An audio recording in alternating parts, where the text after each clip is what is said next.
নমস্কার প্রিয় কৃষক ভাইয়েরা, আপনারা দেখছেন আপনাদের প্রিয় কৃষি বিষয়ক YouTube channel agriculture helper Bengali. প্রিয় কৃষক ভাইয়েরা, আজ আমরা এই ভিডিওতে একটি নতুন আপডেট নিয়ে এসেছি আপনাদের জন্য। আপডেটটি কি? এবার থেকে সকল কৃষকদের কিন্তু ফার্মার রেজিস্ট্রেশন আইডি তৈরি করতে হবে। এই যে ফার্মার রেজিস্ট্রেশন আইডি, এটি কি? এই ফার্মার রেজিস্ট্রেশন করতে হলে আমাদের কি কি ডকুমেন্ট লাগবে, কোথায় গিয়ে আমরা ফার্মার রেজিস্ট্রেশন করব, আর আগামীতে আমাদের পশ্চিমবঙ্গের কোন কোন জেলায় এই ফার্মার রেজিস্ট্রেশন শুরু হচ্ছে, এই বিষয়গুলো নিয়ে কিন্তু আমরা এই ভিডিওতে আলোচনা করব। এর আগে আমাদের ভারতবর্ষের বেশ কয়েকটি রাজ্যে কিন্তু এই ফার্মার রেজিস্ট্রেশন প্রক্রিয়া অনেকদিন থেকেই চলছে, কিন্তু আমাদের পশ্চিমবঙ্গে সবেমাত্র ফার্মার রেজিস্ট্রেশনের জন্য বা ফার্মার রেজিস্ট্রেশন করার জন্য কিন্তু আমাদের অফিসিয়ালি ভাবে নোটিশ এসছে বা ফার্মার রেজিস্ট্রেশন করানো হচ্ছে। এর আগে আমি আপনাদেরকে একটা ভিডিও দিয়েছিলাম যে আগামীতে এই যে আমাদের রাসায়নিক সারের ব্যবহারের উপরে যে সরকারি নিষেধাজ্ঞার বা বিধিনিষেধ যেগুলো চালু করা হচ্ছে, তার জন্য কিন্তু পাইলট প্রজেক্ট হিসাবে আমাদের পশ্চিমবঙ্গের দুটো জেলাকে বাছা হয়েছে। একটা হচ্ছে নদিয়া জেলা, একটা হচ্ছে আলিপুরদুয়ার। তো এই যে ফার্মার রেজিস্ট্রেশন বা ফার্মার রেজিস্ট্রেশন আইডি, এটি কিন্তু এই যে দুটো পাইলট প্রজেক্ট হিসাবে যে দুটো জেলাকে নির্বাচন করা হয়েছে, এখানে কিন্তু শুরু হয়ে গেছে। অলরেডি আজ 3 দিন হলো শুরু হয়েছে। তবে সব জায়গায় কিন্তু অ্যাভেলেবেল নয়। এটা মেনলি হচ্ছে আপনার প্রতিটি ব্লকের তাদের নিজস্ব অফিসে। আগামী সপ্তাহ থেকে, অর্থাৎ আগামী সোমবার থেকে, আজকে শুক্রবার, শনি, রবি, সোমবার থেকে আমাদের এই যে নদিয়া জেলার প্রতিটি ব্লকে এবং প্রতিটি ব্লকের পঞ্চায়েতে একটি করে ক্যাম্প বসানো হবে। হয়তো সোমবার কি মঙ্গলবার থেকে শুরু হয়ে যাবে অফিসিয়াল ভাবে। আজকে আমি জেলা অফিসে গিয়েছিলাম। আমি আপনাদেরকে যে ফার্মার রেজিস্ট্রেশনের ছোট দু একটি ফুটেজ আমি দেখিয়ে দিচ্ছি, তারপরে আপনাদের বাকি কথাটা আসছি। তো আপনারা দেখতে পাচ্ছেন এই যে এটা হচ্ছে আমাদের আজকের ফুটেজ। আমি গিয়েছিলাম, তো এই ফার্মার রেজিস্ট্রেশন প্রক্রিয়া চলছে এবং আমাদের 1 নম্বর ব্লকের 2টি মৌজাকে আপাতত এন্ট্রি করানো হচ্ছে। বাদবাকিগুলো সোমবার থেকে অ্যাভেলেবেল প্রতিটি মৌজা বা প্রতিটি পঞ্চায়েতের প্রতিটি মৌজায় কিন্তু রেজিস্ট্রেশন প্রক্রিয়া শুরু হয়ে যাবে, যতটা আমি খবর পেয়েছি। তো এই যে নদিয়া জেলা এবং আলিপুরদুয়ার জেলা, এই দুটো জেলাকে কিন্তু সবার প্রথম ফার্মার রেজিস্ট্রেশন করানো হবে। এর পাশাপাশি আরো 2-1টি জেলাকে কিন্তু এই ফার্মার রেজিস্ট্রেশন প্রক্রিয়ার মধ্যে আনা হচ্ছে আপাতত। সেটা হচ্ছে হুগলি জেলা আছে এবং এর পাশাপাশি আরো 2-1টি জেলা আছে।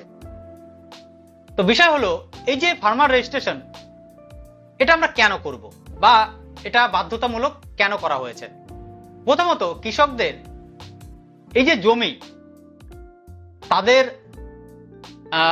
কৃষিকাজের জন্য যে পরিমাণ জমি তারা ব্যবহার করছেন, সেই জমির একটা নথি সরকারের কাছে রাখার জন্য এটা তৈরি করা হচ্ছে।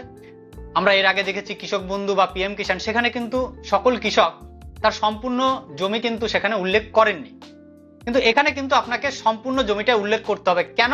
কারণ পরবর্তীতে এই যে আমরা বলছি যে রাসায়নিক সার ব্যবহারের উপরে যে নিয়মটা চালু হতে চলেছে, যে অনলাইন পোর্টালে আপনাকে সার কেনার আগে বুক করতে হবে, আপনি দোকান থেকে আপনার জমির পরিমাণ অনুযায়ী সার পাবেন, এই বিষয়টা কিন্তু এই আপনার ফার্মার রেজিস্ট্রেশন আইডি দিয়েই কিন্তু হবে। তো ফার্মার রেজিস্ট্রেশন আইডি যদি না থাকে, পরবর্তীতে আপনি কিন্তু আর সার কিনতে পারবেন না। দ্বিতীয়ত, আপনি যদি কোনো কৃষি লোন নিতে চান, তাহলে কিন্তু আপনাকে এই ফার্মার রেজিস্ট্রেশন আইডি দিয়েই সে কৃষি লোনটা নিতে হবে বা আপনি পাবেন।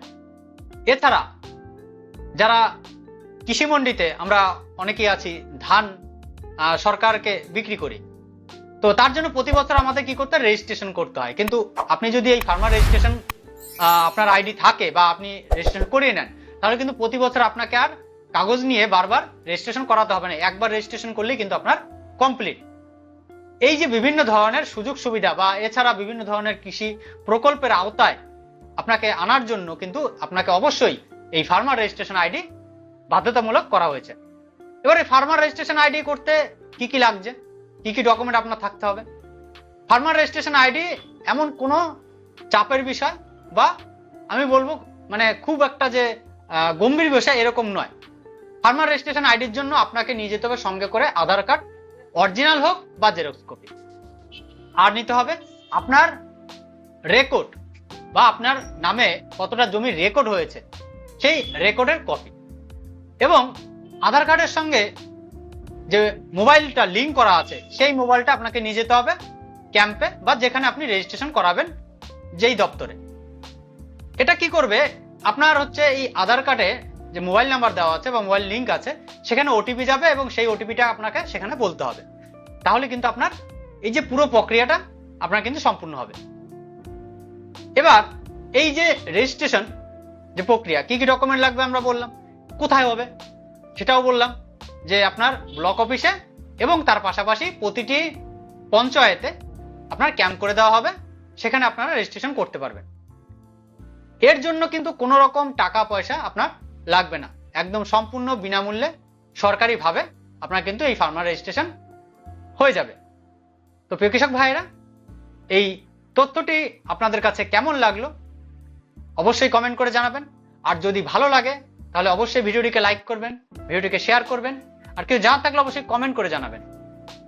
আর যারা আমার এই ভিডিওটি আমার ইউটিউব চ্যানেল থেকে দেখছেন তারা অবশ্যই চ্যানেলটিকে সাবস্ক্রাইব করে রাখবেন, আর যারা আমার ফেসবুক পেজ থেকে দেখছেন তারা ফেসবুক পেজটিকে ফলো করে রাখবেন। তাহলে যে পর্যন্ত দেখা হবে পরবর্তী ভিডিওতে, নমস্কার।